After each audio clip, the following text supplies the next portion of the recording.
Dernière sortie d'Info Pacifique pour la semaine. Bienvenue, madame, messieurs. Voici l'actualité en bref. Le président du mouvement national patriotique du 28 novembre, Desjans Bélisaire, a qualifié de pas vers la bonne direction les deux assises des 17 et 18 décembre dernier organisées par des partis politiques au local de la Nonciature apostolique afin de dénouer la crise. Le Bureau intégré des Nations Unies en Haïti, BINU, préconise un dialogue constructif et inclusif entre tous les secteurs de la vie nationale en vue de sortir le pays de la crise. L'Union européenne envisage d'accorder une nouvelle enveloppe de 15,2 millions d'euros dans le cadre d'une aide humanitaire aux pays de l'Amérique centrale et des Caraïbes. La Fédération nationale des Kazakh d'Haïti, FENACA, appelle le ministère des Finances à décaisser les fonds consacrés aux collectivités territoriales dans le dernier budget rectificatif. Et puis les élèves du lycée du 150e de Port-au-Prince, communément appelé le lycée des jeunes filles, ont commémoré vendredi le 76e anniversaire de fondation de l'institution. En dépit de la crise, elles étaient heureuses de souffler cette nouvelle bougie, disent-elles. Dans l'actualité internationale, le président américain Donald Trump est parti en vacances vendredi, tout en vantant son bilan malgré l'impeachment. Toujours aux États-Unis, Donald Trump est invité le 4 février prochain à prononcer le discours sur l'état de l'Union. Restez avec nous pour le développement de ces titres.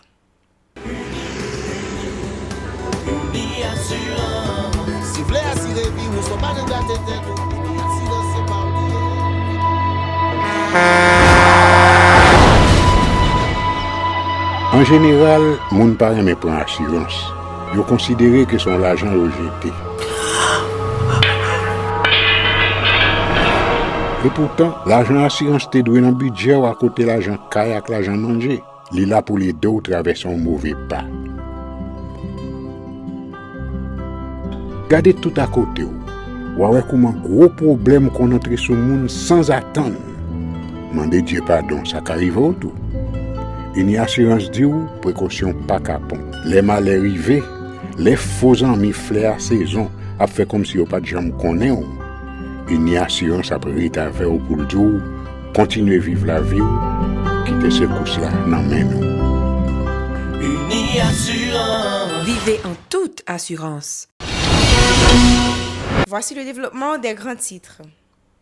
Le président du mouvement national patriotique du 28 novembre MNP 28, Desjans Bélisaire, a qualifié de pas vers la bonne direction les deux assises des 17 et 18 décembre dernier organisées par des partis politiques au local de la Nonciature apostolique. Il a indiqué que ces discussions se poursuivront en vue d'aboutir à une sortie de crise. Desjans Bélisaire était l'invité de Mario Sylvain à l'émission Porte l'Ouvri sur Radio Pacifique. Il y a près de 57 partis politiques qui étaient réunis, il y a des organisations de la société civile également qui étaient réunies avec nous pour nous envisager, mettre sur pied un projet, une proposition de sortie de crise. Puisque crise aggrave, il y a des conséquences graves. Imaginez un pays qui a subi et l'OC, hein, depuis le mois de juillet 2018, nous gagnons de 6-7 juillet, parce que tout pour rappeler au côté que vraiment c'était une violence terrible. En outre, le dirigeant du MNP 28 a insisté sur la nécessité de mettre en place un nouveau gouvernement afin de répondre aux attentes des citoyens. Desjans Bélisaire est d'avis, lui aussi, que la majorité de la population est confrontée à une situation d'extrême précarité. Le Bureau intégré des Nations Unies en Haïti, BINU, encourage le dialogue entre tous les acteurs en vue d'une sortie de crise. Pour cette structure onusienne, ce dialogue doit être constructif et inclusif, soulignant les effets négatifs de la crise politique sur la vie socio-économique du pays. Le marasme économique et la faiblesse du système judiciaire sont notamment avancés par le BINU pour souhaiter un dénouement de l'imbroglio politique. Les Nations Unies se sont félicitées de la rencontre de 2 jours à la Nonciature apostolique dans la perspective d'une sortie de crise pacifique et concertée. La Fédération nationale des Kazakhs d'Haïti, FENACA, a organisé vendredi à Port-au-Prince un atelier de travail à l'intention des élus issus des 10 départements géographiques du pays. Une initiative qui a permis aux participants d'exprimer leurs doléances qui seront présentées au gouvernement central. Paul André, président de la FENACA, au micro de Moïse Saint-Éloi et de David Mercius. C'est chaque année, Fédération nationale la Kazakh yon mission, c'est pour le rencontrer tout délégué au niveau du département. Nous gagnons 146 communes et nous gagnons l'autre région tout dans la commune, nous gagnons délégués là qui sorti là-dedans qui viennent composer FENACA. Nous relevons président comité communal.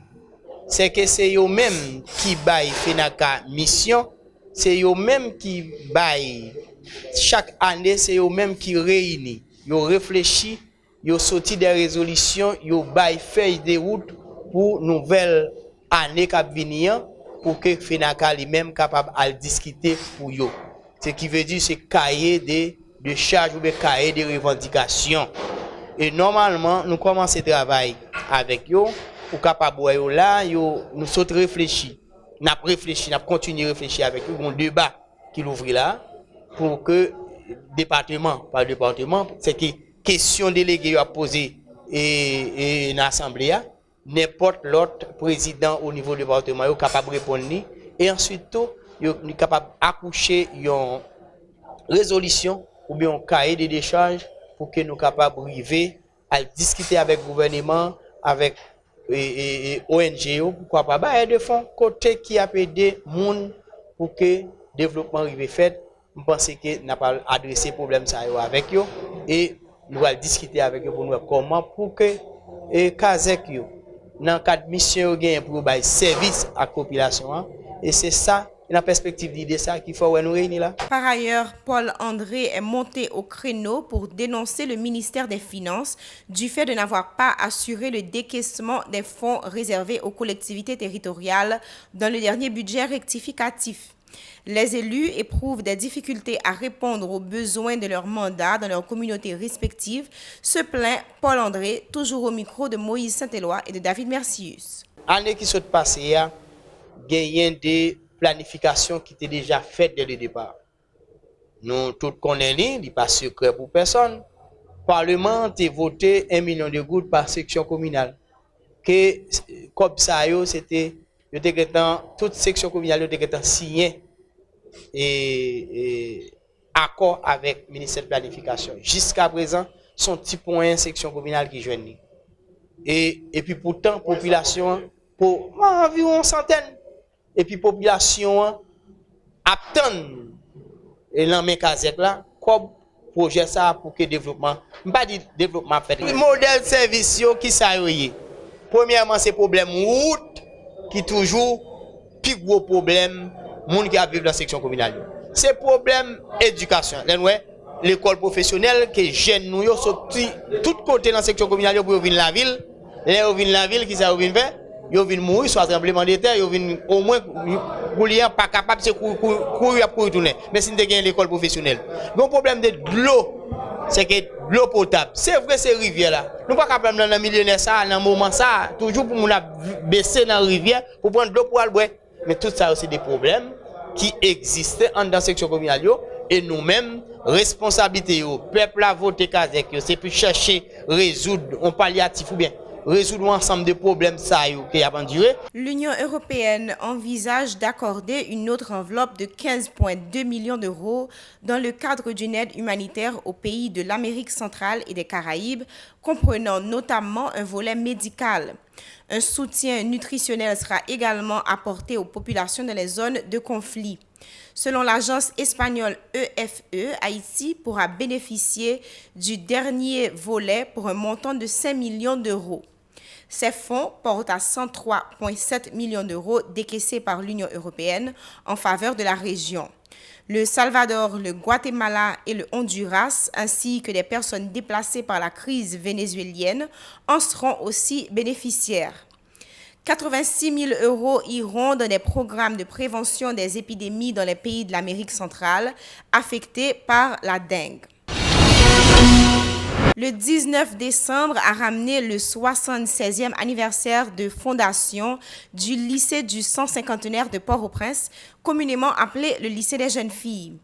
Pour marquer cette date, le comité des élèves a organisé vendredi plusieurs activités socio-culturelles.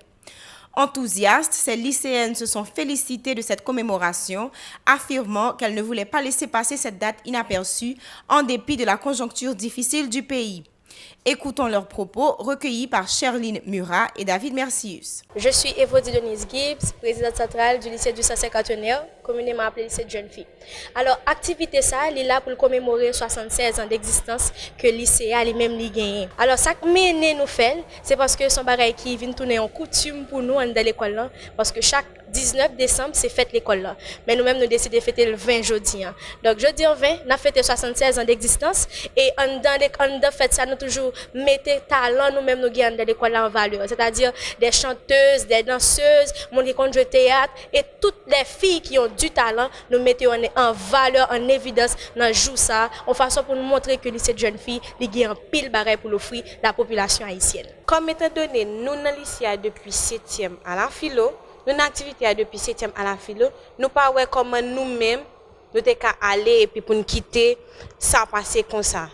Comme c'est une tradition, donc nous-mêmes, année ça, malgré ça y est, nous fêtons, nous toujours perpétuer la tradition.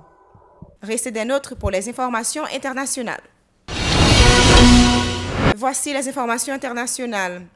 Aux États-Unis, Donald Trump quitte vendredi Washington pour la Floride en mettant en avant de bons chiffres économiques et une série d'avancées, du congé parental à la force de l'espace qui, espère-t-il, feront un peu oublier un impeachment infamant. Avant de partir pour 2 semaines dans son luxueux club de Mar-a-Lago, le président américain a prévu de signer une grande loi budgétaire qui englobe une myriade de décisions, de la politique familiale aux grandes orientations militaires. Je signerai aujourd'hui notre loi de défense de 738 milliards de dollars, a-t-il tweeté sur un ton triomphant, même si le texte est comme toujours le fruit de compromis entre élus républicains et démocrates du Congrès. Nous restons aux États-Unis où le président américain Donald Trump, mis en accusation mercredi par la Chambre des représentants, est invité à prononcer le traditionnel discours sur l'état de l'Union le 4 février, a indiqué vendredi la présidente démocrate de la Chambre, Nancy Pelosi.